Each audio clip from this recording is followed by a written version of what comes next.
Hello बच्चों, बहुत बहुत स्वागत है आप सभी लोगों का यूपी बोर्ड हैप क्लासेस में। मैं विपिन सिंह, आपका भौतिक विज्ञान टीचर, एक बार फिर से आपके सामने।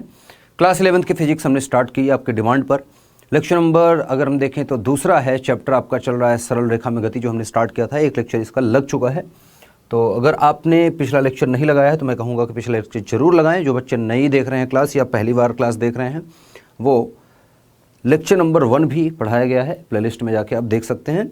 फिलहाल लेक्चर नंबर 2 पर हम पहुंच चुके हैं और इस लेक्चर में हम आगे की चीज़ों को पढ़ने वाले हैं।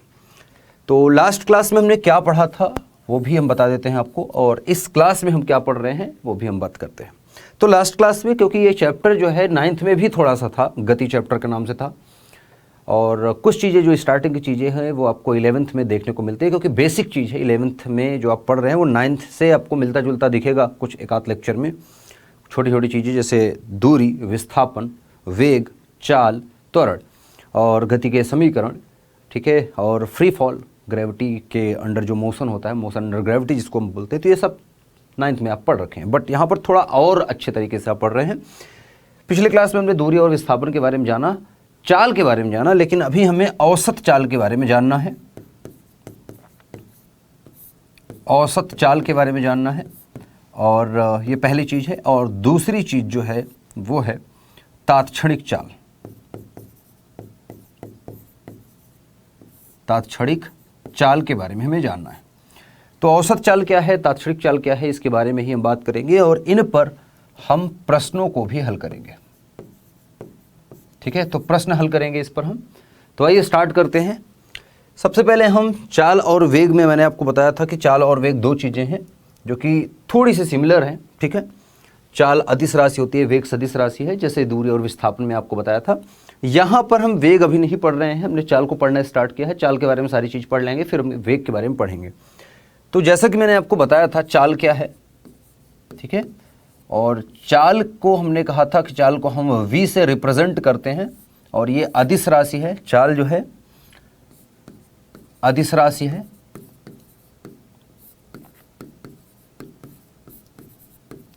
ठीक है। और इसमें हम अदिश राशि के साथ साथ आपको और भी फॉर्मूला मैंने पढ़ाया था। चाल बराबर आपको बताया गया, चाल बराबर क्या होता है बेटा, दूरी बटे समय। क्या होता है बेटा, चाल बराबर दूरी बटे समय। इसका मात्रक आप देखेंगे तो मात्रक की अगर बात करेंगे, अच्छा चाल को मैं, दूरी को जैसे चाल के साथ लिखें तो, या चाल को मैं लिखूं तो v बराबर, आप अगर सिंबल के रूप में लिखें, प्रतीक चिन्ह के रूप में, तो v बराबर आप लिखते हैं, दूरी को हम यहाँ पर s से निरूपित कर रहे हैं और डिवाइड बाई समय को हम t बोल रहे हैं। इसका मतलब क्या निकल के आ रहा है कि अगर कोई वस्तु t समय में s दूरी तय करती है तो उसकी चाल हम बोलेंगे वो v चाल से चल रही थी। ठीक है, v बराबर s बाई टी। s मतलब दूरी है, t मतलब समय है। दूरी का मात्रक हम जानते हैं, अगर इसके मात्रक की बात करें तो मात्रक आप लिख सकते हैं, मात्रक आप लिख सकते हैं बेटा इसका, पिछले लेक्चर में भी आपको बताया था। मात्रक क्या लिखेंगे बेटा, मात्रक इसका होता है मीटर प्रति सेकंड। क्या होता है बेटा, मीटर प्रति सेकंड, या इसको ऐसा लिखते हैं आप, मीटर पर सेकंड, या आप इसको लिखते हैं मीटर प्रति सेकंड। सेकंड जब बटे के ऊपर आएगा तो माइनस हो जाएगा। ठीक है, तो यहाँ पर भी आप लिख सकते हैं, दूरी का मात्रक मीटर होता है, समय का मात्रक सेकंड, तो मीटर प्रति सेकंड, मीटर बटे सेकंड। ठीक है, आप देख सकते हैं। अब इसकी विमीय सूत्र की बात करें तो विमीय सूत्र इसका कितना हो जाएगा बेटा, मीटर का हो जाएगा m, मीटर का हो जाएगा l, सेकंड का हो जाएगा t माइनस, तो एल टी माइनस आप लिख सकते हैं। फिलहाल हम विमीय सूत्र जो है उस पर ज़्यादा ध्यान न देते हुए थोड़ा सा आगे चलेंगे। विमीय सूत्र आप निकाल पाएंगे, मैं थोड़ा सा उसमें बताऊंगा भी विमीय सूत्र कैसे निकालना है। चाल को हमने जान लिया। ये चाल जो हमने लिखा है, एक्चुअली क्या लिखा है मैंने, चाल जो हमने लिखा है वो कुल दूरी बटा कुल समय लिखा है। ध्यान से देखेंगे अगर, तो इसको सही मायने में अगर मैं लिखूं, सही मायने में इसको अगर लिखूं तो चाल में लिखूंगा कुल दूरी बटा कुल समय। एग्जाम्पल इसमें हम लेते हैं तो आपको समझ में आएगा कुल दूरी बटा कुल समय क्या बता रहा है। ठीक है, कुल दूरी बटा कुल समय का मतलब, जैसे मान लेते हैं कि ये कोई पॉइंट ए है, इस पॉइंट ए से कोई व्यक्ति चलना चालू करता है या कोई भी वस्तु है जो चलना चालू करती है और चलते हुए चलते हुए चलते हुए चलते हुए गई और मान लो बी पॉइंट पर पहुंच गई। ठीक है, मैं बोल देता हूं कि ए से बी पर पहुंचने में उसको लगे मान लो 20 मिनट, मान ले 20 मिनट लगे। ओके, तो ये एक एग्जाम्पल है, 20 मिनट, सॉरी मिनट नहीं, मिनट। अच्छा, और ये दूरी हम बोल लेते हैं कि ए से बी तक की दूरी है मान लो ये है 120 मीटर। ठीक है, ये थोड़ा ज़्यादा मान लेते हैं, चलो मैं मान लेता हूँ ये है, ठीक है, मैं इसको मान लेता हूँ ये है 600 मीटर। ठीक है, ऐसा मान लेता हूँ कि 600 मीटर की दूरी उसने 20 मिनट में तय की, किसी व्यक्ति ने ए से बी पर। लेकिन अब आप इसको जब कैलकुलेट करेंगे कि इसकी ए से बी के बीच में चाल क्या थी, वी ए बी, जब मैं लिखूंगा ए और बी के बीच में इसकी चाल क्या थी, जब ए से बी तक ये गया तो इसकी चाल क्या रही, तो वी बराबर आप लिखेंगे तो कुल दूरी कितना चली 600 मीटर बटे कुल समय कितना है 20 मिनट है। मिनट को क्योंकि अब मात्रक देखेंगे सेकंड के साथ लेंगे तो इसको हमें सेकंड में बदलना पड़ेगा, तो ये हो जाएगा 600 बटे 600 मीटर बटे 20 मिनट को, तो मिनट, 1 मिनट में कितने सेकंड होते हैं बेटा 60, तो 60 से गुणा कर देंगे, 0 से 0 कट जाएगा और इसको काटेंगे 20 एक कम 20, 20 तिहाई 60, 3 एक कम 3, 3 दूनी 6, मतलब आ जाएगा 1/2। ठीक है, 1/2 आ जाएगा, 1/2 मतलब आ जाएगा ये VAB बराबर आपको मिलके आ गया है 0.5 मीटर प्रति सेकंड, मतलब 1 सेकंड में वो आधा मीटर चल रही थी वस्तु। इसका मतलब ये आपको जो मिलती है बेटा, ये जो चाल मिली है, अब ये चाल से आप एक चीज नहीं बता पाएंगे, क्या नहीं बता पाएंगे बेटा, कि क्या ये लगातार इस स्पीड से चल रही थी, नहीं, आप नहीं बता सकते। आप ये भी नहीं बता सकते कि वस्तु बीच में रुकी थी कि नहीं बता सकते आप। हो सकता है कि जो व्यक्ति चलना चालू किया होगा वो 10 मीटर के बाद रुक गया हो, कुछ देर रुका था, फिर अचानक से काफ़ी तेज चला हो, फिर क्या हुआ हो, रुक गया हो, या धीरे चलना स्टार्ट कर दिया हो, फिर तेज चलना स्टार्ट कर दिया हो, फिर धीरे, या हो सकता है लगातार इसी तरह से चल रहा हो, या हो सकता है कि बहुत तेज पहले चला बाद में धीमे चला, या हो सकता है आधी दूरी तक अलग स्पीड से चला, आधी दूरी तक अलग स्पीड से, और आपने देखा कि टोटल समय कितना लगा 20 मिनट, टोटल दूरी कितनी चली 600 मीटर। आपको ये नहीं पता है कि किस पॉइंट पर किस स्पीड से था। तो जब आपको पॉइंट वाइज देखना है, जैसे आपको पता करना है कि 5वें मीटर पर, या समय के हिसाब से मान लो कि 60वें सेकंड पर उसकी चाल क्या थी, आपको ये पता करना है, तो आप इस फॉर्मूले से पता नहीं कर पाएंगे, ऐसे पता नहीं कर पाएंगे। इसका मतलब मैं आपको बताऊं तो यहां से आप नहीं निकाल सकते, इसको देखते हुए नहीं बता सकते कि 60वें सेकंड पर इसकी स्पीड क्या थी या 200वें सेकंड पर इसकी स्पीड क्या थी।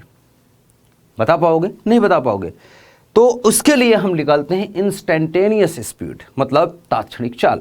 ये जो चाल है, आपने पूरा दूरी आपने देख लिया, पूरा समय कितना लगा आपने कैलकुलेट कर लिया। जैसे आपको कहूं कि मैं आप अपने घर से निकलते हैं, मार्केट मान लो जाते हो, किसी का घर जो है बाजार से मान लो 5 किलोमीटर दूर है, तो आप घर से निकले बाजार के लिए।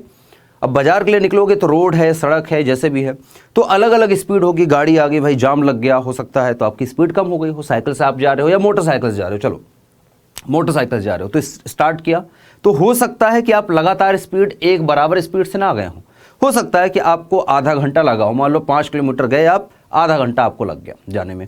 अब उस आधे घंटे में, उस 5 किलोमीटर की दूरी में हो सकता है आप रुके हो एक आध बार, ठीक है, या हो सकता है कि आप धीमी किए हो स्पीड, फिर बढ़ाई हो स्पीड, जहाँ पर खाली रोड मिल गई, तेज चले, बढ़िया रोड थी, फिर धीरे चले, फिर तेज चले। तो स्पीड जो है टोटल आपने निकाल दी कि ए से बी पहुँचने में, मतलब घर से मार्केट पहुँचने में आप अगर चलते एक बराबर स्पीड से, तो आपकी स्पीड क्या होनी चाहिए, वो ये है, ठीक है। तो ये होनी चाहिए थी, ये है एक बराबर स्पीड से अगर आप चलेंगे तो इसको एक समान चाल बोल देंगे फिर हम। तो आप असमान चाल से चल रहे हो कि एक समान चाल से चल रहे हो, यहां ऐसे पता नहीं चल रहा है, ठीक है। एक समान और असमान चाल के बारे में आपको हालांकि आपको पिछले लेक्चर में बता दिया था। अब यहां पर हम पढ़ेंगे तात्क्षणिक चाल। बेटा तात्क्षणिक चाल, तात्क्षणिक चाल का मतलब है वी इंस्टेंटेनियस, VIN लिख देते हैं, IN मतलब इंस्टेंटेनियस। इंस्टेंटेनियस का मतलब होता है तात्क्षणिक, ठीक है। वी इंस्टेंटेनियस, वी इंस्टेंटेनियस मतलब किसी पर्टिकुलर समय पर, जैसे मैं कहूँ कि 5वें सेकंड में उसका वेग क्या था, चाल क्या थी, वेग नहीं चाल, 5वें सेकंड पर, ठीक है, कोई व्यक्ति जा रहा है, मान लो 5वें सेकंड पर गाड़ी से जा रहा है, मोटरसाइकिल से, मान लेते हैं कि 5वें सेकंड पर आपको पूछा जाए कि 5वें सेकंड बताओ इसकी स्पीड कितनी थी, तो आप कैसे बताओगे? तो वही चीज़ है। तो ये क्या है बेटा कि किसी निश्चित समय पर, ठीक है, किसी विशेष समय पर, तात्क्षणिक चाल क्या है? किसी विशेष समय पर, कोई भी समय आप ले सकते हैं, 5वां सेकंड, 10वां सेकंड, 25वां सेकंड, दूसरा सेकंड, ठीक है, 100वां सेकंड, कोई भी एक सेकंड पर, तो किसी विशेष समय पर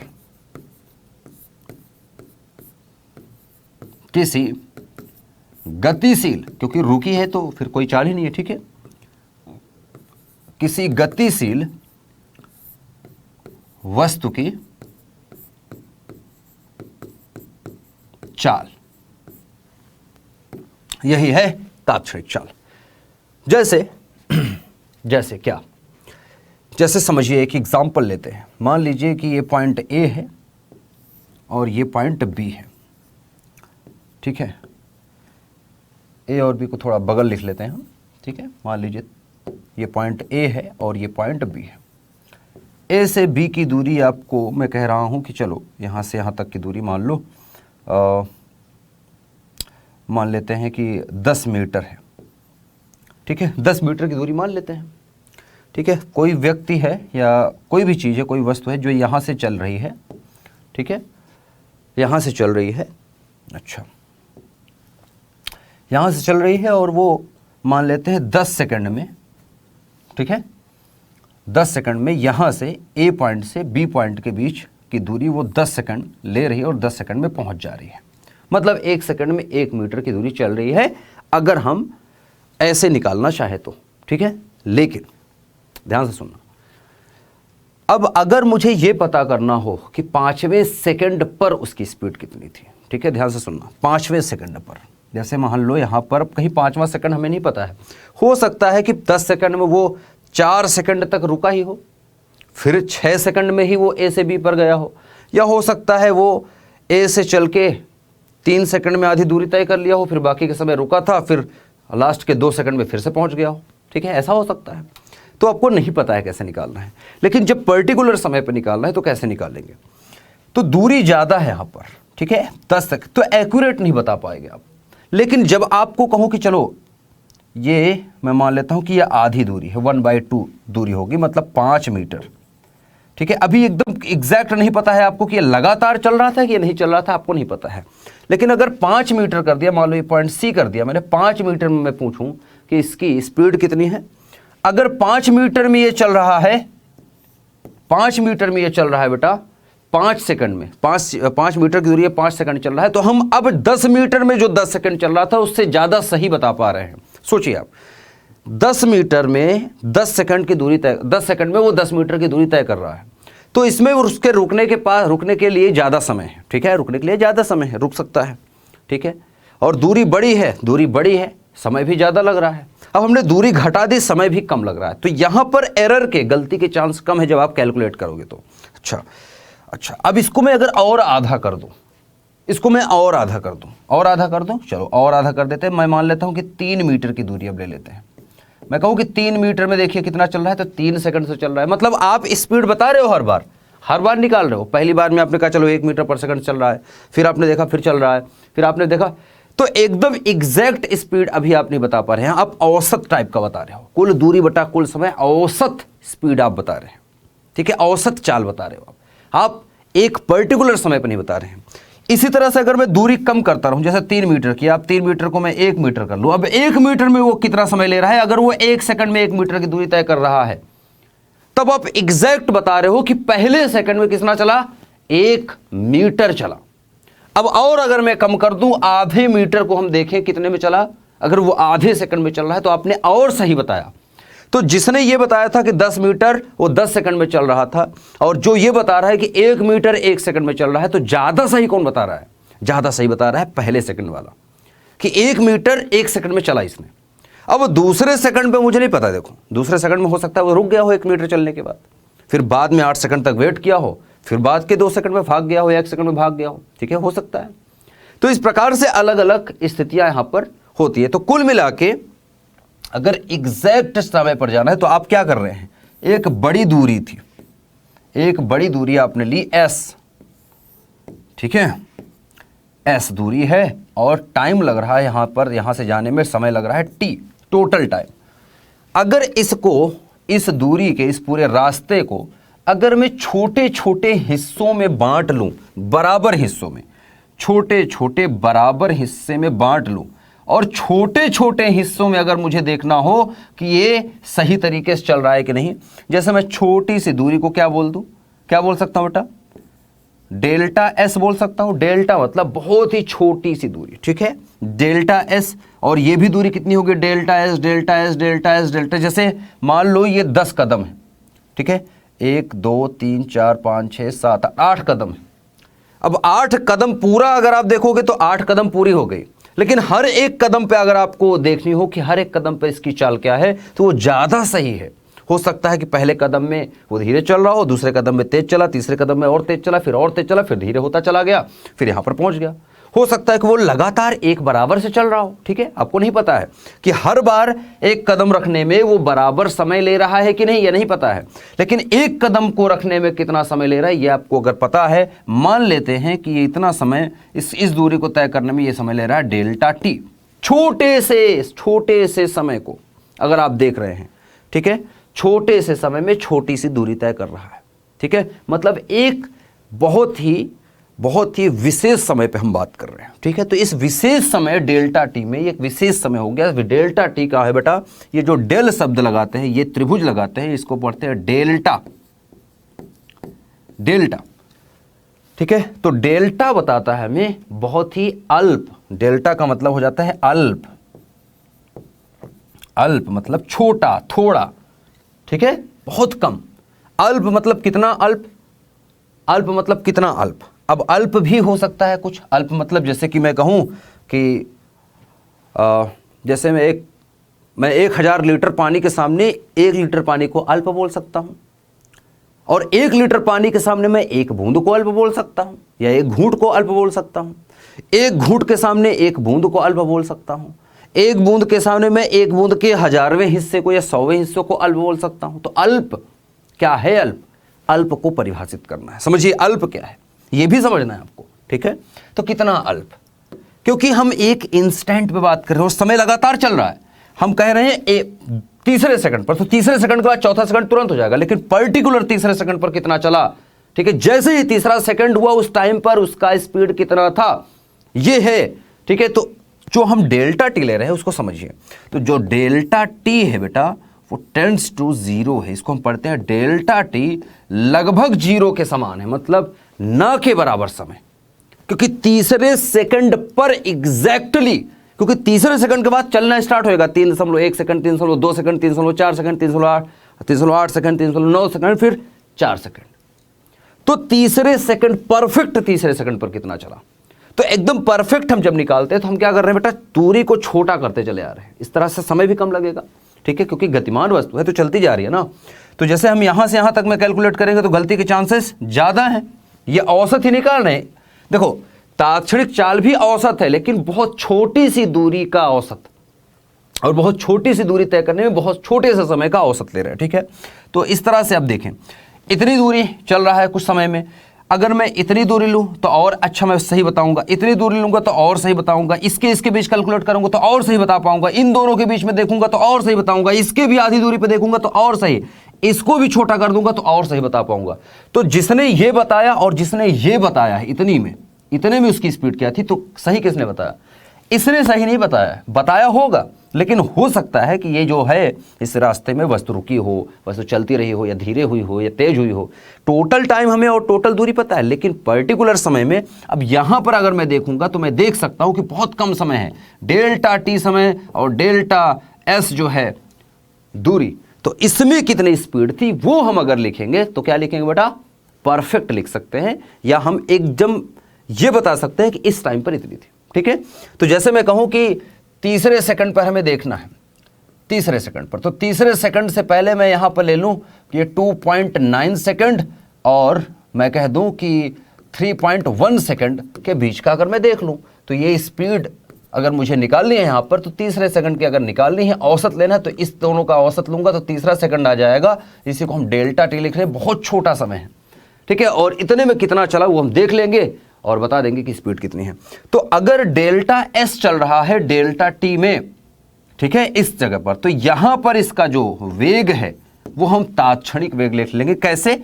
तो v इंस्टैंटेनियस जो होता है बेटा, ये बराबर होगा तात्क्षणिक चाल बराबर होगा limit delta T tends to 0, ठीक है। ये भी एक तरह का औसत समय, औसत वेग, औसत चाल ही लिख रहे हैं, औसत स्पीड ही लिख रहे हैं, बट बहुत छोटे समय के लिए, बहुत छोटे से दूरी में हम देख रहे हैं, ठीक है।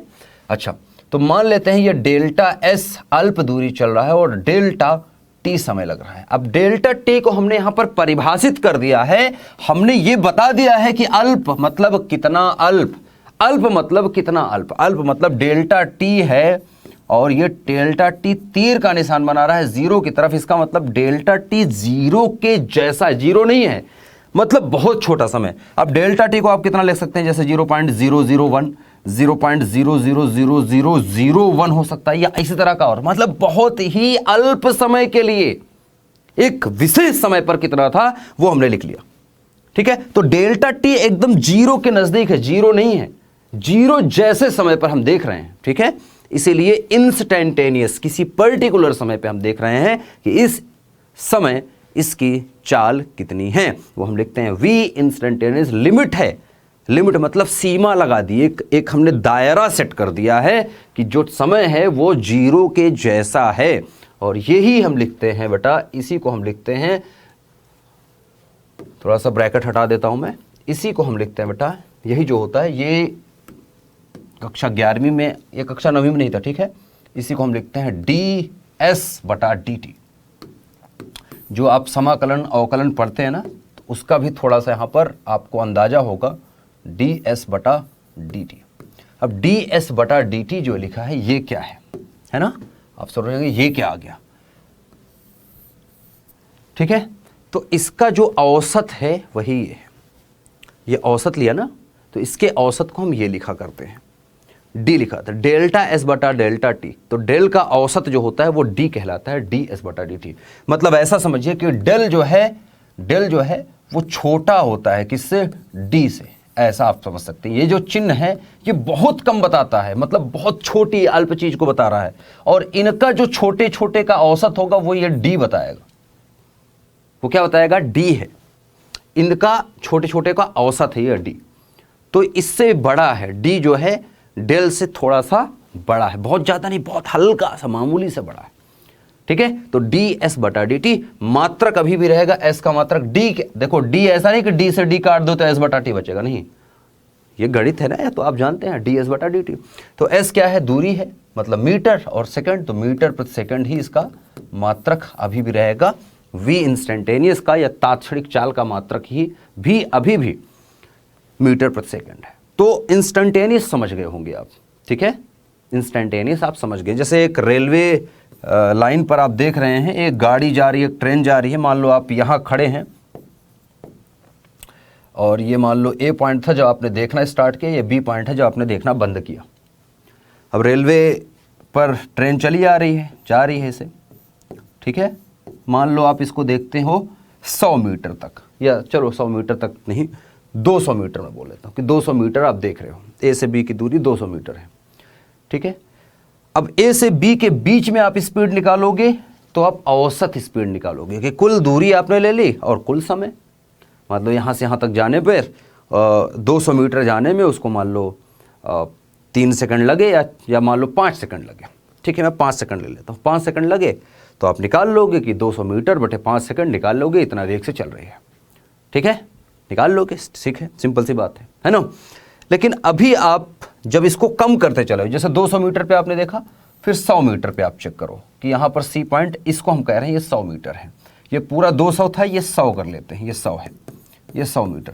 100 मीटर कितना चला, 2.5 सेकंड में चल रही है, आपने देखा कितने समय में चल रही है। मान लो बाद में स्पीड इसने बढ़ा ली, मान लो ये पहले धीरे चल रही थी, मान लो 3 सेकंड लगा था, ठीक है, तो अब आप निकालोगे तो अब यहां पर जो आपने निकाला था औसत, उससे परफेक्ट औसत अब आप बता पाओगे कि 100/3 मतलब इस बीच में, मतलब 0 से 3 सेकंड के बीच में जो 100 मीटर चला हो उसमें उसकी स्पीड क्या थी, आप बता दोगे। अब और सही जो बताएगा वो क्या बताएगा बेटा, और कम कर लें, 50 मीटर ले लेते हैं इसको, ठीक है। 50 मीटर में, अब मान लो 50 मीटर में इसको 2 सेकंड लगा था, अगला 50 मीटर इसने 1 सेकंड में ही तय किया हो। अब आप देखोगे, अब आप और सही बता पाओगे कि इस बीच में इसका क्या था।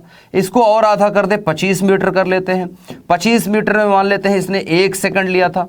अब आप बता पाओगे कि 25 मीटर 1 सेकंड मतलब 1 सेकंड में कितना चली, 25 मीटर मतलब 25 मीटर पर सेकंड की स्पीड से चल रही है ट्रेन।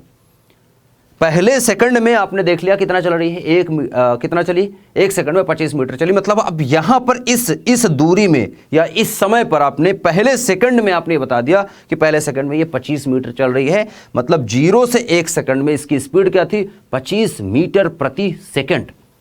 क्या बता दिया आपने, 25 मीटर प्रति सेकंड से चल रही थी ये वस्तु। यहां पर चल रही है कि नहीं वो नहीं पता है आपको। उस टाइम में हर 1 सेकंड वो 25 मीटर चल रही है कि नहीं चल रही है आपको नहीं पता है, लेकिन इसमें आपको पता है। तो जो 0 से 25 मीटर का औसत है, टोटल समय कितना हो गया बेटा, 1 सेकंड, टोटल दूरी कितनी हो गई, 25। तो ये इसके सामने 200 मीटर में जो चल रही थी ये 5 सेकंड में, उसके मुकाबले आप देखेंगे तो अब आप ज़्यादा एक्यूरेट बता रहे हो, क्योंकि कम दूरी और कम समय को आप जब ले रहे हो तो आप और एग्जैक्ट बता पा रहे हो कि इतनी ही दूरी में मैं बता रहा हूं कितना चल रही है। इसके भी आधा करोगे, 12.5 मीटर में कितना चल रही है, 12.5 मीटर में उसको लग रहे हैं मान लो 0.4 सेकंड, तो आप और सही बता रहे हो। फिर और कम कर लो, मान लो 1 मीटर में कितनी चल रही थी, 1 मीटर में कितना समय लिया था, तो 0.001 सेकंड लग रहा है मान लो। अब आप और सही बता रहे हो, ठीक है। तो जितना ही छोटी दूरी में, जितना ही कम समय में आप देखते हैं उतना ज़्यादा सही बताते हैं। और इस प्रकार से जब दूरी को कम करते चले जाते हैं, छोटी दूरी लेते हैं तो समय भी कम लगेगा। जब समय कम लग रहा है तो उसका औसत जब लेते हैं तो वो बताता है इंस्टेंटेनियस। उस पॉइंट को हम इंस्टेंटेनियस पॉइंट बोल लेते हैं, ठीक है। और यही है वी इंस्टेंटेनियस, इसको समझें, ये जरूरी है, ठीक है।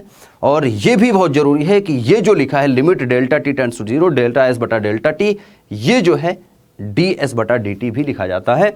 तो आपको एक नया फॉर्मूला मिल गया कि वी इंस्टेंटेनियस बराबर होता है डी एस बटा डी टी। इसको हम कई बार जब सवाल हल करते हैं तो कई बार इसको आप देखेंगे ये सिर्फ v बराबर लिखा होता है डी एस बटा डी टी, डी एस बटा डी टी हम लिख लेते हैं, VIN नहीं लगाते, इंस्टेंटेनियस मतलब तात्क्षणिक नहीं लिखते, वी बराबर डी एस बटा डी टी, क्योंकि हम सवाल में जो कैलकुलेशन ले रहे होते हैं या जो सवाल हमें दिया होता है उनमें जो कैलकुलेट करते हैं तो हम इस प्रकार से उसको हम इंस्टेंटेनियस मान के ही चलते हैं और इस प्रकार से निकालते हैं कि इस पर्टिकुलर समय पर हम देख रहे हैं, जैसे 5वें सेकंड में, ठीक है। जैसे मैं आपको कहूँ कि अच्छा, और औसत यहाँ पर वैसे आपको दे रखा है, बट यहाँ पर आपको कहूँ कि जैसे लिखा है, मान लो s बराबर दे रखा है, इस प्रकार से समय का कोई फंक्शन दे दिया 5t² + 2t, ये s बराबर ये दे दिया, और आपको कह दे कि t बराबर 2 सेकंड पर चाल बताओ, ठीक है। तो s बराबर ये दे दिया, समय के साथ दूरी में परिवर्तन ये आपको दे रखा है, समय के साथ दूरी किस प्रकार से परिवर्तित हो रही है। तो अब s बराबर, अब v बराबर जब निकालोगे तो d बटा डी टी लिखा है, तो d बटा डी टी जब आप करोगे s की वैल्यू लिखोगे 5t² + 2t। अब इसको आप हल करोगे तो v बराबर कितना आ जाएगा, 5 गुणे t की पावर 2 है, 2 आ जाएगा इधर, इंटू t बचेगा, t की पावर 2 - 1 मतलब t की पावर 1 मतलब t, और प्लस आ जाएगा 2। अब t की जगह पर क्या लिखना है, 2 सेकंड पर, तो दूसरे सेकंड पर एग्जैक्ट आप निकाल रहे हो, इसलिए इसको v इंस्टेंटेनियस ही बोलेंगे, ठीक है। तो दूसरे सेकंड पे आप निकालोगे तो v बराबर कितना आ जाएगा बेटा, t की जगह 2 लिखेंगे तो 2 दूनी 4, 4 पंचे 20, 20 में 2 जोड़ेंगे 22, तो मतलब 22, और मीटर पर सेकंड ये आप जानते ही हैं, क्योंकि डी एस बटा डी टी, डी एस बटा डी टी तो मीटर पर सेकंड। तो इस प्रकार से आप निकालते हैं। तो बेसिक चीज़ें हैं, बेसिक से फंडे हैं जो आपको पता होने चाहिए, ठीक है। आगे चलते हैं थोड़ा सा, औसत चाल को हम देख रहे थे, वी एवरेज जो है, वी एवरेज जैसे कि मैंने आपको बताया AVG इसको लिखा जाता है, जैसे कि आप ऊपर देख भी सकते हैं। वी एवरेज जो होता है वो होता है कुल दूरी बटा कुल समय, जिसको आप सिंपल सा S/T लिखते हैं। यही है जो फॉर्मूला हमने पहले ही पढ़ रखा था, आपको बता रखा था। स्टार्टिंग में ही आपको दिखाया था यहाँ पर, अगर आप देखेंगे तो ये लिखा है ना, चाल कुल दूरी बटा कुल समय s बटा t, तो ये औसत ही लिखा है। सही मायने में जो लिखा है, जो औसत है वो इस प्रकार से आप लिख सकते हैं। ये जो फॉर्मूला है चाल का वो आप ds बटा dt के रूप में लिखेंगे और यही हम इस्तेमाल भी करेंगे पूरे चैप्टर में आगे, ठीक है। अब औसत निकालने के अलग अलग तरीके हैं। अब अगर देखेंगे तो इस फॉर्मूले में 3 चीज़ें हैं, v है, s है और t है।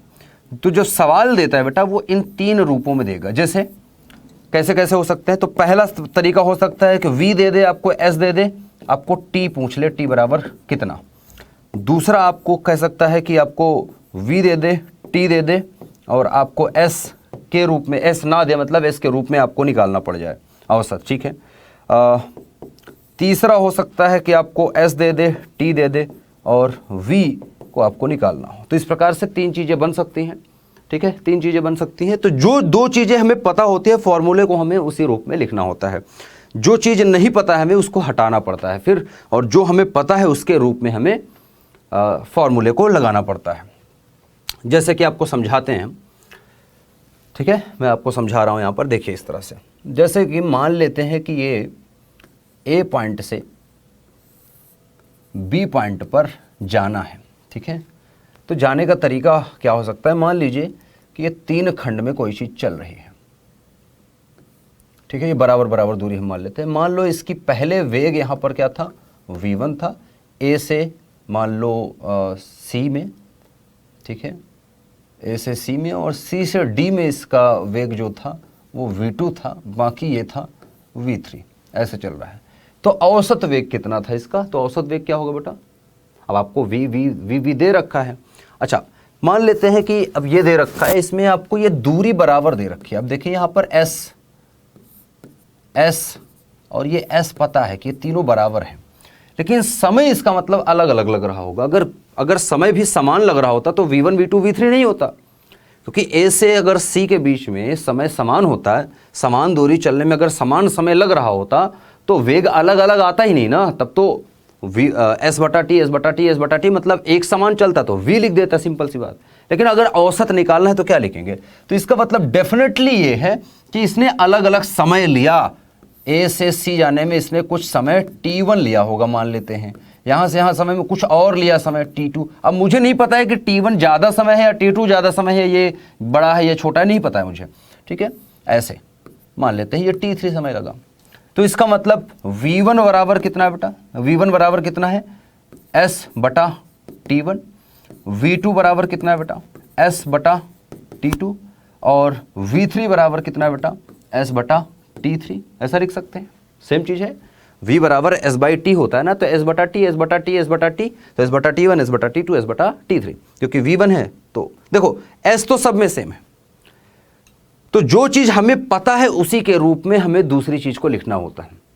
तो s बराबर अगर मैं देखूं, अगर मैं टोटल दूरी देखूं तो यहाँ से यहाँ तक कितनी है बेटा 3s।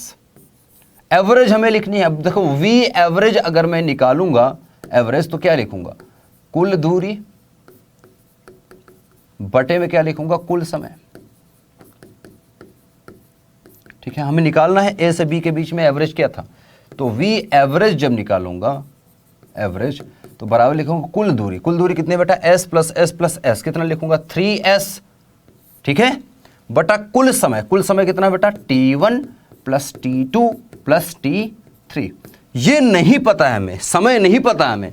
तो जो चीजें हमें दी गई हैं, जैसे कि हमें दूरी पता है और ये हमें, ठीक है, पता है, हमें समय नहीं पता था, लेकिन हमने माना कि इसमें सरो ये अलग चला, ये ये अलग समय में चला, ये अलग समय में, ये अलग समय लगा। तो हम क्या करेंगे, t को परिवर्तित कर देंगे, t के जगह पर उन रूप में लिखेंगे, t को उन रूप में लिखेंगे जो चीजें हमें पता है, जो 2 चीजें हमें पता, क्या पता है s, और अगर v पता है तो हम क्या करेंगे t1 बराबर लिखेंगे s बटा v1, ठीक है, t2 बराबर लिखेंगे s बटा v2, और t3 बराबर लिख लेंगे s बटा v3। तो जो चीज नहीं पता है ना उसको हटाने का प्रयास करेंगे हम फॉर्मूले से, और जो चीज पता है उसके रूप में उसको लिख लेंगे। तो देखो t को हमने s और v के रूप में लिखने की कोशिश की है, तो v एवरेज लिखूंगा इस पॉइंट पर, तो क्या लिखूंगा 3s बटा, ध्यान से देखो t1 की जगह पर क्या लिखूंगा बेटा s बटा v1 प्लस ये आ जाएगा s बटा v2 प्लस आ जाएगा एस बटा V3। सही है। अब देखो इसको हल करें, V एवरेज अगर मैं निकालूंगा तो क्या आ जाएगा, एस एस एस कॉमन है, निकाल लें। ठीक है, ऊपर क्या है 3s, यहाँ आ जाएगा s, बचेगा क्या 1/V1 plus 1/V2 plus 1/V3। ठीक है, s से s कट जाएगा, कटेगा तो V एवरेज अब देखेंगे तो क्या आ गया है। अब आपको जो पता, ये देखो V आपको पता है, ठीक है, सिर्फ T नहीं पता थी, V और S पता है, दिया है सवाल में, ऐसा मान के चल रहे हैं आप। ठीक है, तो ये आएगा V, इसको आप देखेंगे तो आप लिख सकते हैं 1 और ये नीचे आ गया 1/V1 plus 1/V2 plus 1/V3। अब इसका V1 V2 V3 का मान आपको पता है, मान रखेंगे, आंसर आ जाएगा आपको, आ जाएगा। तो इस प्रकार से आप निकालेंगे। ठीक है, मीटर पर सेकंड में आपको आंसर मिल जाएगा। इसको और सॉल्व कर सकते हैं आप, V1 V2 V3 मल्टीप्लाई में V1 into V2 into V3 ऊपर आ जाएगा, नीचे बचेगा V1 plus V2 V1 V2 plus V2 V3 plus V3 V1, इस तरह से नीचे बचेगा। तो आप जब देखेंगे तो मीटर पर सेकंड में आपको आंसर देखने को मिलेगा और इस प्रकार से निकाल सकते हैं। अब आइए इसको सीखते हैं, और तरीके क्या हो सकते हैं। एक तो ये हो गया एवरेज निकालने का तरीका। ठीक है, तो मैंने आपको जैसे कि बताया कि आपको V दे सकता है, S दे सकता है। जैसे मैंने V S दिया था, T नहीं दिया था। निकालना सब में हमें एवरेज ही है, निकालना हमें V एवरेज ही है। तो V एवरेज निकालने के लिए कई बार आपको V और S पता होगा, T नहीं पता होगा, तो आपको कैसे करना है वो मैंने आपको दिखाया। ठीक है, अब आपको VT अगर पता हो, S ना पता हो तो कैसे निकालेंगे वो भी आप देखिए। और ST नहीं पता है आपको, V, ठीक है, ST पता है आपको, V नहीं दिया गया है, लेकिन V एवरेज निकालना है आपको, ये नहीं निकालना है। तो आप क्या करेंगे, आप ट्राई करेंगे, जो चीज़ नहीं दी गई है आपको उसको हटा करके जो चीज़ दी गई है इसको हम इसके रूप में लिख लें।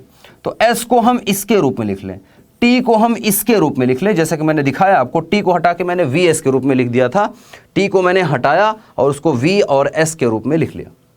तो जो चीज़ें दी गई हैं उस रूप में परिवर्तित करो और आंसर निकालो। ठीक है, जैसा कि दिया है कि यदि कण भिन्न भिन्न चाल चले, अब कुछ चीज़ें लिखाई हैं यहाँ पर, इसको आप बस देख लीजिए। यदि कण, कोई कण है, कण मतलब वस्तु, अगर भिन्न भिन्न एक समान चाल से चल रहा है, मान लो V1 समय से चला पहले, फिर V2 समय से चला, फिर V3, इस तरह से V4 V5 V5 Vn actually ये है। ठीक है, Vn समय, मान लो n बार ऐसे चलता रहा। ठीक है, क्रमशः, और इसमें समय क्या लिखा, पहले में T1 समय लिया, फिर T2 समय लिया, फिर T3 समय लिया, इसे Tn समय लिया। तो औसत चाल जब आप निकालेंगे तो जैसे कि मैंने आपको दिखाया था, क्या लिखोगे, S1 S2 S3 S4। देखो यहाँ पर क्या है बेटा कि अलग अलग समय से अलग अलग, अगर देखो अलग अलग चाल से अलग अलग समय में गति करता रहा, तो आप लिखोगे S1 S2 S3 S4, क्योंकि कुल दूरी क्या होगी, V1 चाल से T1 समय में मान लो उसने क्या किया, S1 दूरी तय की, फिर V2 चाल से T2 समय में उसने S2 दूरी तय की, तो सारी दूरियों का जोड़ बटा सारा समय। यहां आपको दिया क्या है, V और T दिया है, S नहीं दिया है, लेकिन आपने S लिखा है ना, तो S को हटाना पड़ेगा आपको। तो S बराबर क्या लिखोगे, S1 बराबर लिखोगे V1 T1, तो S1 बराबर क्या लिख लिया, V1 T1। S2 बराबर क्या लिख लिया, V2 T2। ठीक है, तो जो चीज दी गई है उस रूप में हमें लिखना होता है, जो चीज नहीं दी गई है उसको। तो S और मतलब कुल मिला के दूरी के बारे में हमें नहीं पता है कि कितनी दूरी कितने समय में चल रही है, नहीं दिया है, तो हमने दूरी को ही हटा दिया, हमने जो दिया है उसमें लिख दिया, मतलब चाल और समय में ही इसको परिवर्तित कर लिया। और आप देख सकते हैं ये फॉर्मूला बन जाएगा, और लास्ट में आप यहाँ पर VN TN और प्लस TN लिख सकते हैं, हो गया, खत्म। तो इस प्रकार से आप फॉर्मूले को परिवर्तित करेंगे। ठीक है, अभी मैं एक क्वेश्चन पे भी चलूंगा। तो ये एक तरीका है जिसको आपको याद रखना है। यहाँ पर जैसे आपको अभी आपको बताया था, देखो V और T दिया है, S नहीं दिया था, तो V और T दिया था, S नहीं दिया, ये वाला तो आपको बता ही दिया मैंने। अब V और T दिया था, S नहीं दिया था, तो S को हमने हटाया और उसको इन रूप में लिख लिया। ठीक है, S को मैंने इन रूप में लिखने की कोशिश की। ठीक है, जैसे कि मैं यहाँ पर दिखा भी दूँ, देखो जैसे V बराबर देखो क्या होता है, S/T, तो T बराबर आप लिख सकते हो S/V, और S बराबर आप लिख सकते हैं VT। तो ये तीन तरीके हैं हटाने के। अगर T को हटाएंगे तो इस तरह से लिखेंगे S/V, क्योंकि हमें S और V पता है। अगर हमें S को हटाना है तो मैं क्या लिखूंगा, V और T के रूप में। कैसे लिखूंगा, S बराबर VT, तो VT लिख दूंगा, S हटा दूंगा। अगर मुझे V नहीं पता है, S और T पता है, तो V बराबर S/T कर लूंगा। ठीक है, इस प्रकार से हम करेंगे। अब दूसरा तरीका क्या है, एक तो ये हो गया, देखो पहला तरीका ये तो जो मैंने आपको बताया, ये दूसरा हो गया। अब तीसरा देखिए, अब लिखा है कि अगर कण जो है वो भिन्न भिन्न दूरियां तय करे। इस बार आपको दूरियां दे रखा है, ध्यान से देखो, आपको दूरी के बारे में बता रखा है। जो कण है वो अलग अलग दूरियां अलग अलग चाल से चलता है। टी नहीं दिया है इस बार आपको, मतलब v और s दिया है। जैसे फॉर्मूला देखें तो v और s दिया है, t नहीं दिया है। ठीक है, तो t नहीं दिया है, तो जो हमने आपको बताया था इस प्रकार से फॉर्मूला बनेगा। आप देखेंगे तो आपको इसी तरह से फॉर्मूला, ठीक है, क्योंकि यहां पर s दिया है। ठीक है, s दिया है, हमने यहां पर s नहीं दिया था आपको। देखो हमने यहां पर s बराबर मान लिया था, इसलिए हमारा s कट गया, नहीं तो s नहीं कटता हमारा। हमने यहां पर s1 s2 s3 अगर मैं लिखता तो फिर नहीं कटता वो। तो वही चीज़ है, सेम चीज़ यहाँ पर फिर से आप देखिए, यहाँ पर समय नहीं दिया है, v दिया है, s दिया है, लेकिन s को अलग अलग टाइम पर दे रखा है, सॉरी अलग अलग दे रखा है, मतलब s1 s2 s3 अलग अलग, मतलब अलग अलग दूरियां हैं। तो अलग अलग दूरियों को अलग अलग चाल से अगर तय करता है तो औसत चाल तय की गई कुल दूरी बटा कुल समय, फॉर्मूला सेम है। तो कुल दूरी कितनी होगी, सभी दूरियों का जोड़, s1 s2 s3 s4 सब जोड़ लो, बटा कुल समय क्या होगा। मान लेते हैं कि s1 दूरी को v1 चाल से तय करने में समय लगा t1, s2 दूरी को v2 चाल से तय करने में समय लगा t2, s3 दूरी को v3 चाल से तय करने में लगा समय tn, इसी तरह से sn दूरी को vn चाल से तय करने में लगा समय tn। अब देखो हमें t नहीं पता है तो हम क्या करेंगे, हमें पता क्या है, हमें s पता है, v पता है, तो हम t को s और v के रूप में लिखेंगे। तो t बराबर क्या लिखते हैं, अभी आपको दिखाया था, t बराबर क्या होता है s बाई v। t बराबर क्या लिखेंगे, s बाई v। तो t बराबर s बाई v मतलब s1 बटा v1, s2 बटा v1, s2 बटा v2, s3 बटा v3 plus dash dash sn बटा vn। तो जो पता है उस रूप में हमने इसको परिवर्तित कर लेना है और आंसर निकाल लेना है, यही आपको करना है बस। ठीक है, तो ये याद रखें कि क्या आपको दिया है और निकालना क्या है, आपको हर बार एवरेज ही निकालना है।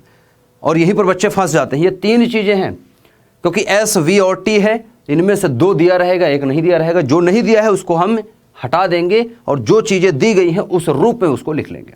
ठीक है, अब एक दो क्वेश्चन को करते हैं। ये पहला क्वेश्चन एक है, इसको देखते हैं क्या है। यदि एक कण प्रथम आधी दूरी कह रहा है, आधी दूरी, देखो दूरी दे रखी है, आधी दूरी v1 चाल से और द्वितीय आधी दूरी आधी v2 चाल से तय करता है, तो इस यात्रा में कण की औसत चाल क्या है। अब आपको दूरी नहीं पता है कितनी है, लेकिन आधी कह रहा है, तो मान लेते हैं ये है a से b का पॉइंट, a से b है, और पूरा दूरी में मान लेता हूं a से b की कितना है, s है, तो आधी कितना हो जाएगी बेटा, s बाई 2। आधी कितनी हो जाएगी, s बाई 2। अब s बाई 2 में कहा जा रहा है कि v1 v2 से चल रहा है, मतलब पहली आधी दूरी ये यहां से यहां जब चल रहा था तो ये v1 से चल रहा था, और फिर यहां से यहां जब चल रहा था तो v2 से तय किया। तो हम मान लेते हैं आधी दूरी तय करने में लगा समय होगा मान लो t1, हमें नहीं पता है ना, और ये आधी दूरी तय करने में लगा होगा समय t2। ठीक, क्योंकि अलग अलग चाल से चल रहा है तो अलग अलग समय से चलेगा। ठीक है, अलग अलग समय लेगा। तो v एवरेज मैं निकालूंगा, तो एवरेज क्या आएगा बेटा, कुल दूरी। कुल दूरी क्या होगी बेटा, देखो आधी आधी दूरी बोल रहा है, मतलब कुल दूरी कितना चल रहा है, s। तो आप चाहो तो s by 2 plus s by 2 लिख लो, या डायरेक्ट s लिख लो, क्योंकि आधी और आधी दूरी जोड़ोगे तो एक ही आएगा। ठीक है, तो आप डायरेक्ट s लिखना चाहो तो s लिख लो, या s बाई 2 कर लो, कोई दिक्कत नहीं है। नीचे कुल समय कितना लग रहा है बेटा, t1 प्लस t2। इसको हल करेंगे तो v एवरेज आपको आ गया है बराबर s डिवाइड बाय कितना है, t1 प्लस t2। इसको हल करेंगे तो वही आएगा ना, s आ जाएगा। ठीक है, s बटा t1 प्लस t2। अब t1 को हम क्या लिख सकते हैं, तो अगर मैं t1 को देखूं तो t1 बराबर क्या आएगा बेटा, समय बराबर क्या होगा, दूरी बटे चाल। दूरी कितना चला, s बटा 2, चाल कितना था इसका, v1। ठीक है, इसी प्रकार से t2 को लिखेंगे तो क्या आएगा, s बटा 2 दूरी चला कितने में, किस चाल से, v2 चाल से। इसको हल कर लो, ये आ जाएगा s बटा 2 v1 और ये आ जाएगा s बटा 2 v2। ये दोनों मान उठा के यहाँ रख लो t1 t2 में। चलो रखो फटाफट से, एवरेज का आ जाएगा फॉर्मूला, मतलब निकल आएगा v एवरेज बराबर आ जाएगा s और डिवाइड बाई में आ जाएगा बेटा s बटा v2। t1 की जगह क्या लिखेंगे, s बटा 2v1 प्लस आ जाएगा s बटा 2v2। ठीक, अच्छा इसको हल करो, v एवरेज आपके पास आएगा s बटे में, यहाँ भी s है यहाँ भी s है, s को कॉमन ले लो, अंदर क्या बचेगा, 1 बटा 2v1 प्लस 1 बटा 2v2। सही है।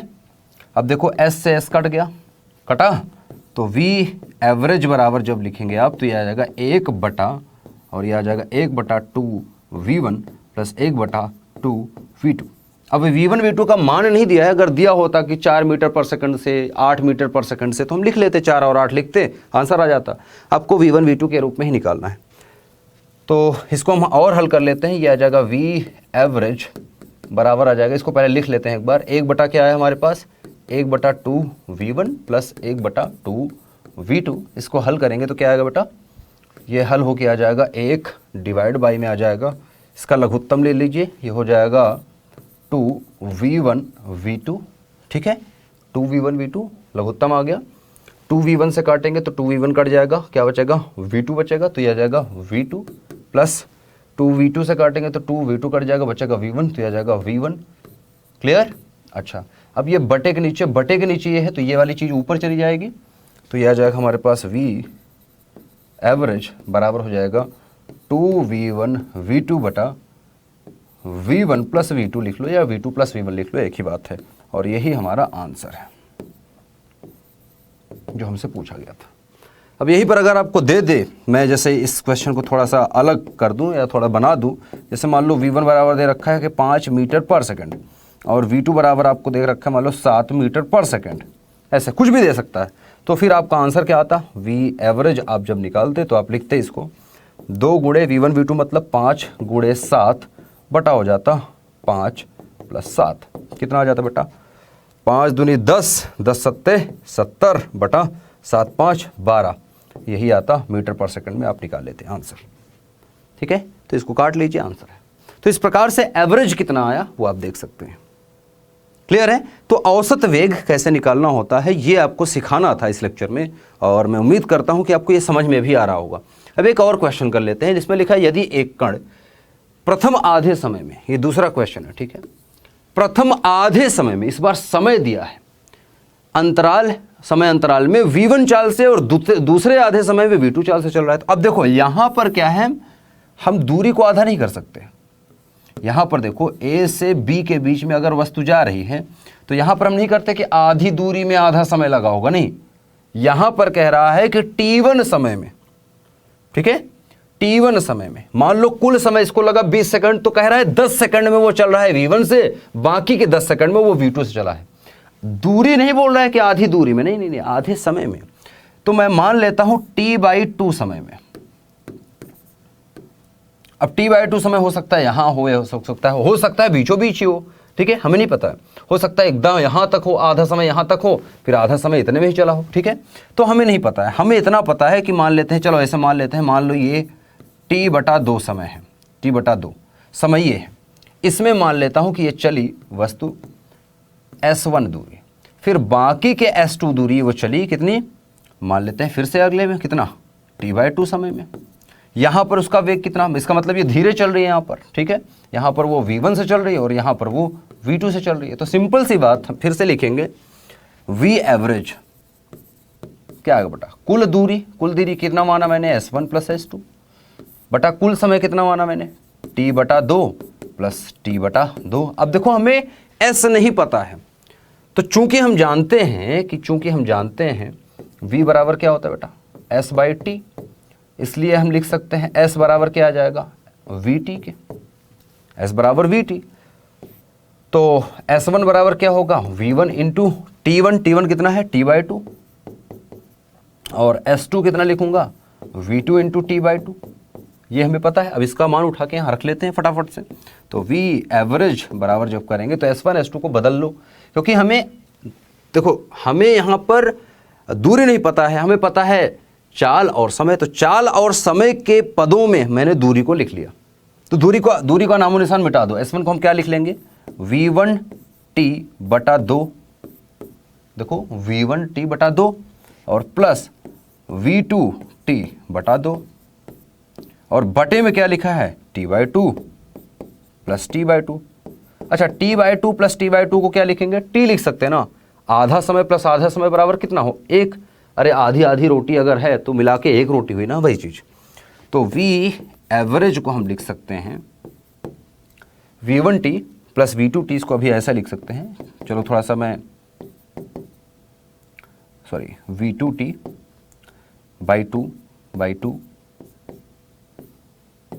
और बटे आ जाएगा t के। ठीक है, अब यहाँ भी t है, यहाँ भी t है, t को बाहर ले लेते हैं, तो t को बाहर ले लेते हैं, ये आ जाएगा हमारा V1/2 प्लस आ जाएगा V2/2 और बटे में आ जाएगा t, तो t से t कट गया। ठीक, यहाँ भी t था, यहाँ भी t था, कॉमन ले लिया। हमारे पास V एवरेज क्या बचा? V एवरेज बराबर हमारे पास आ गया है V1/2 प्लस V2/2 के। ठीक है, यही आया ना, तो 2 का लघुत्तम ले लो, ये आ जाएगा 2 और ये हो जाएगा V1 प्लस V2, तो ये आ गया है V एवरेज बराबर आ गया हमारे पास V1 प्लस V2/2 के। ये आपका आंसर होगा। अब V1 V2 का मान अगर फिर से मैं 5 और 7 ले लूँ, 7 5 12 बटा 2 मतलब 6 मीटर पर सेकंड औसत। पहले में 5 मीटर पर सेकंड चली मान लो, दूसरे में 7 मीटर पर सेकंड चली आधे समय में, तो कुल कितना चली? कुल एवरेज लेंगे तो कितना आएगा? 6 मीटर पर सेकंड। 7 और 5 का औसत 6 आ जाएगा, 6 मीटर पर सेकंड औसत समय ले लिया हमने। ठीक है, और औसत समय ये नहीं बताएगा कि पहले कैसे चल रही थी बाद में कैसे, वो औसत तो औसत बता रहा है बस, उसको बीच का नहीं पता है कि कैसे चल रही थी वस्तु। बीच में आप नहीं बता सकते कि वस्तु कम चल रही थी, धीरे चल रही थी, रुकी हुई थी या कैसे चल रही थी। वो बस इतना बताएगा कि इस दूरी को तय करने में इतना समय लिया और इतनी दूरी थी तो इतना इसका औसत चाल आएगा या औसत स्पीड है इसकी, बस इतना ही बताएगा। ठीक है, तो इस प्रकार से कुछ क्वेश्चन आप सॉल्व करें, अपने एक्सरसाइज में जाएँ, बुक में जाएँ, देखें, ओके, और उसको निकालें, उसको सॉल्व करें, प्रयत्न करें। तो इस लेक्चर में इतना ही रखेंगे बेटा, फिर मिलेंगे आपसे नेक्स्ट लेक्चर में। मैं उम्मीद करता हूँ कि आपको ये क्लास पसंद आई होगी, और नेक्स्ट लेक्चर में फिर से मिलेंगे। तब तक पढ़ते रहें और आगे बढ़ते रहें, और चैनल को सब्सक्राइब नहीं किया है तो ज़रूर सब्सक्राइब रखें, सब्सक्राइब करके रखें ताकि आपको आने वाली वीडियोज़ मिलती रहें। आज के लिए बस इतना ही, बाय बाय।